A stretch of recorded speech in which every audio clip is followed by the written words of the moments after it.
அனைவருக்கும் வணக்கம். சட்டம் கிடைத்த முக்கிய அறிவிப்பின்படி மக்களே உஷார்! அடுத்தடுத்து உருவாகும் 2 புயல். செப்டம்பர் மாதம் 20ஆம் தேதி வரை பல்வேறு மாவட்டங்களுக்கு கனமழை எச்சரிக்கை கொடுக்கப்பட்டனர். குறிப்பாக எந்த மாவட்டங்கள் கன முதல் மிக கனமழை பெய்யக்கூடும் என முக்கியமான அறிவிப்புகள். இப்ப நம்ம பிரீஃபா பார்க்கலாம். மறக்காம ஸ்கிப் பண்ணாம பாருங்க. உங்களுக்கு கனமழை எச்சரிக்கை பற்றி பல்வேறு முக்கிய அறிவிப்புகள் உடனுக்குடன் துல்லியமாக தெரிந்து கொள்ள நம்மளோட சேனல கீழ இருக்க ரெக்க பட்டன கிளிக் பண்ணி சப்ஸ்கிரைப் பண்ணிக்கோங்க. பக்கத்துல பெல் பட்டன கிளிக் பண்ணிக்கோங்க. இந்த வீடியோ உங்களுக்கு பிடிச்சிருந்தா லைக் பண்ணுங்க. இப்போ வாங்க வீடியோக்குள் போகலாம். வங்கடலில் உருவாகியுள்ள புதிய காற்றழுத்த தாழ்வு மண்டலம் காரணமாக தமிழகத்தில் வரக்கூடிய செப்டம்பர் மாதம் 20ஆம் தேதி வரை பல்வேறு மாவட்டங்களுக்கு கனமழை எச்சரிக்கை கொடுக்கப்பட்டனர். வங்கடலில் உருவாகியுள்ள புதிய காற்றழுத்த தாழ்வு பகுதி காரணமாக தமிழகத்தில் இன்றைய நாட்கள் 10க்கும் மேற்பட்ட மாவட்டங்கள் கனமழையும், குறிப்பிட்ட மாவட்டங்கள் மட்டும் மிதமான மழை பெய்யக்கூடும் என தற்போது வானிலை ஆய்வு முக்கிய எச்சரிக்கை ஒன்று தற்போது அறிவிக்கப்பட்டனர்.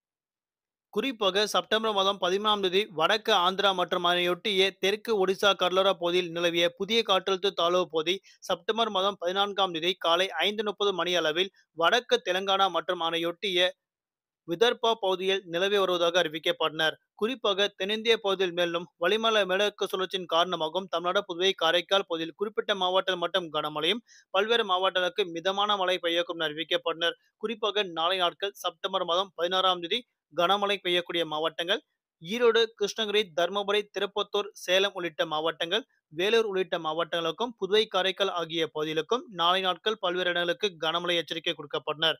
வரக்கூடிய செப்டம்பர் மாதம் 17ஆம் தேதியான அன்றைய நாட்கள் கிருஷ்ணகிரி, தர்மபுரி, திருப்பத்தூர், சேலம், வேலூர், ராணிப்பேட்டை, காஞ்சிபுரம், செங்கல்பட்டு, திருவண்ணாமலை, கள்ளக்குறிச்சி, விழுப்புரம் உள்ளிட்ட மாவட்டங்கள், புதுவை, காரைக்கால் ஆகிய பகுதிகளுக்கும் அன்றைய நாட்கள் கனமழை பெய்யக்கூடும். வரக்கூடிய செப்டம்பர் மாதம் 18ஆம் தேதியான அன்றைய நாட்கள் சேலம், திருவண்ணாமலை, கள்ளக்குறிச்சி, விழுப்புரம், கடலூர், செங்கல்பட்டு, காஞ்சிபுரம், அரியலூர், பெரம்பலூர் மற்றும் மயிலாடுதுறை ஆகிய மாவட்டங்களுக்கும் அன்றைய நாட்கள் கனமழை பெய்யக்கூடும். வரக்கூடிய செப்டம்பர் மாதம் 19ஆம் தேதி அன்றைய நாட்கள் திருவள்ளூர், ராணிப்பேட்டை, வேலூர், காஞ்சிபுரம் உள்ளிட்ட மாவட்டங்களுக்கும் அன்றைய நாட்கள் கனமழை பெய்யுள்ளதாக தற்போது அறிவிக்கப்பட்டனர். வரக்கூடிய செப்டம்பர் மாதம் 20ஆம் தேதி அன்றைய நாட்கள் குறிப்பிட்ட மாவட்டத்தில் மட்டும் கனமழையும், பல்வேறு மாவட்டங்களுக்கு மிதமான மழை பெய்யக்கூடும் என தற்போது வானிலை ஆய்வு முக்கிய எச்சரிக்கை ஒன்று கொடுக்கப்பட்டனர். தலைநகர் சென்னை பொறுத்தவரை வானம் ஓரளவு மேகமூட்டத்துடன் காணப்படும்.